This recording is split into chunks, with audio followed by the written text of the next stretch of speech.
My uncle called it the witness, and now, so do I. When I was a little girl, my parents weren't what you'd call happy in their marriage, so I ended up spending a lot of time with my uncle. Whenever it looked like a fight was brewing, my Uncle Noah would sweep in, and take me for a week or two while Hurricanes Jack and Twyla threw down.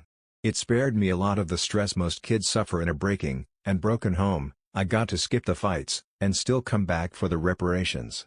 Many an ice cream dinner and surprise game system came from this fractured dynamic, and it wasn't until much later that I realized how unhealthy my family was. And that was only after Uncle Noah disappeared.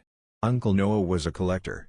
He had the usual obsessions like art and artifacts, but he had limited the scope of his interests to the occult, which made his collection especially intriguing to a child raised on Tales from the Crypt and Goosebumps.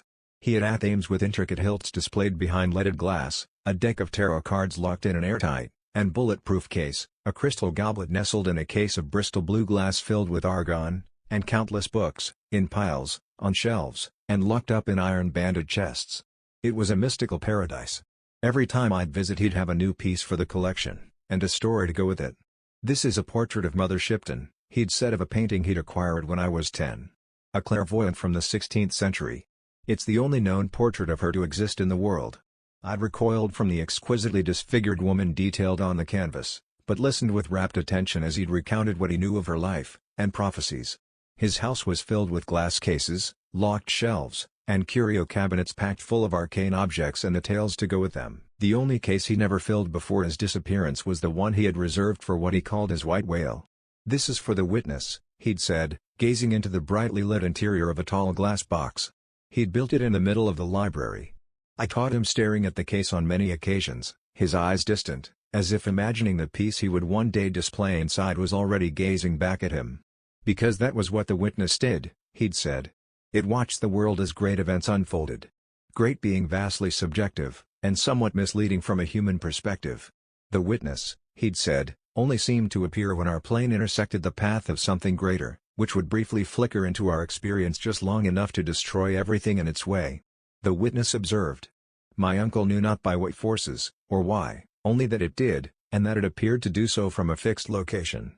He believed if he could just gather enough data regarding the nature of the witness intersections, he could reproduce the conditions, and create a sort of window around it. And that was the box, his unfinished window. Unfortunately, it would remain just that, unfinished. He disappeared one cold, rainy night in November. It seemed he'd chased one too many fringe cults into the wilds, and much like Ahab before him, he vanished. In a mythical Roanoke-style mass exodus from a condemned church outside Merlin, Oregon, he had reportedly wandered into the forests, and never returned.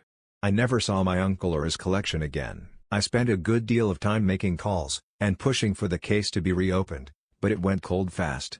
After that, his estate went to his estranged wife. It would have been mine, my parents later informed me, had they not absolutely insisted he leave my name out of his will. As a result, piece by piece, his collection was dismantled, and sold off to the highest bidders.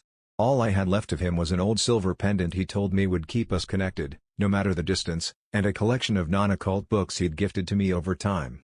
At 10, I believed the pendant was as magical as anything else in his collection. At 20, it was harder to believe, but having it gave me comfort. Especially once his estate was gone. I left home a short while later. I was off to college, and when that was done I had an internship waiting for me in Portland. I didn't stick around to feel the effects of my parents, and their slow descent into madness or divorce. I got birthday calls from them, separately, and if I came home for Christmas, I spent more time with friends than family. My uncle had been the only family that mattered, and with him gone it seemed like there was little point in pretending. A reality my parents never tried to contest. After college, when I had quiet moments to myself again, I thought of him. He was with me whenever I picked up a new book about the supernatural, or stopped by an antique mall to browse. It was silly, but I always hoped maybe some piece of his collection would resurface. I knew nothing would, I knew everything had gone to private collectors like him, and that no collector in their right mind would part with anything they'd managed to get a hold of. But the act of looking, of feeling like the next stollover might have some familiar artifact of occult significance, helped fill the void he left behind. All it would take was an afternoon trailing my fingers over countless mixed antiques, the silver pendant warm beneath my other hand, and I could feel him with me again, his memory lingering in my mind like an oversized hug. And I'd give the silver pendant a little squeeze, like I was hugging him back. After that, I'd spend the rest of the day in a hazy afterglow of bittersweet nostalgia nestled in a bed of inner peace. I was caught in one such haze, curled up on the couch with a brand new book of paranormal essays my uncle would have loved, when I realized I was being watched. I don't know when it happened. I saw no movement, heard no sound. I just became aware of him crouching in the corner behind the old black iron wood stove in the corner, his head resting against the rough stone surround at an uncomfortable angle. And he watched me. With vacant, lidless eyes far too big for his pallid face. I say, though I have no way of knowing. It looked humanoid in the vaguest possible sense. All his proportions were wrong, his head was too round, his torso too long. His fingers, which sprouted from a hand the size of a platter, curled delicately over one narrow shoulder, looking for all the world like the legs of an enormous, sickly spider lazily basking in the light. He was too blunt, and strangely angular to be much of anything definably human, but saying he, even to myself, was more comforting than either it or, somehow, she. He sat opposite me, silent, and unmoving. And thinner than a man ought to be, with skin sallow, and bleached. The waxen flesh, stretched tight across his wiry frame, was the color of missing teeth, and old, broken bones. Only the papery thin rattle of his own shallow breathing told me he was anything close to alive. He was just as my uncle had described him. The seconds ticked between us, counted by the old grandmother clock on the wall, and he did not move. Minutes came, and went in silence. Then, all at once, he let out a tremendous wheeze, startling me as his whole body shuddered, and drew inward as if he were on the verge of imploding. I waited, tense, and horrified, for the wet crunch of snapping bone, but it never came. Instead, he slowly relaxed back into his former position, his eyes never straying from mine. Nor mine from his. I was as much frozen by curiosity as I was genuine terror. If this was my uncle's white whale, then I was in the greatest, and most existential danger of my entire life. If it wasn't, then I had no clue what I was facing, and that was just as overwhelming to contemplate as whatever he might have been there to witness. Something about him struck me as familiar, though.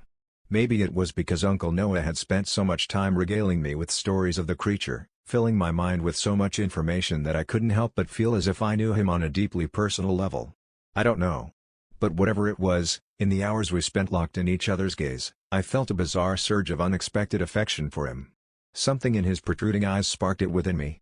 And though my anxiety never diminished, I fought the urge to run into his spindly arms, and never let go. And maybe I imagined it, maybe I wanted it to be true, so I dressed the memory up to suit my desires, but I thought for a moment his hand had shifted, as if resisting the urge to reach out to me, too. Night descended, and only the wan light of a table lamp continued to illuminate the two of us, throwing the jagged contours of his face into sinister relief. Some primal instinct screamed at me to flee, igniting my nerves as shadows crept outside my window, darkening the living room around us. The floorboards shifted behind me. For the first time since I'd noticed him, his gaze left mine, settling on a point somewhere behind my right shoulder. I lived alone. No pets. No lovers. No guests beyond the witness curled behind my stove. But we were not alone. In the thundering silence that followed, he finally spoke. My uncle never mentioned him speaking, or even being capable of speech. And if he was at all capable, then it didn't sound like it was natural. His voice came out like a swollen window forced to open against its will, offering me just one word, just one warning: run. So I did.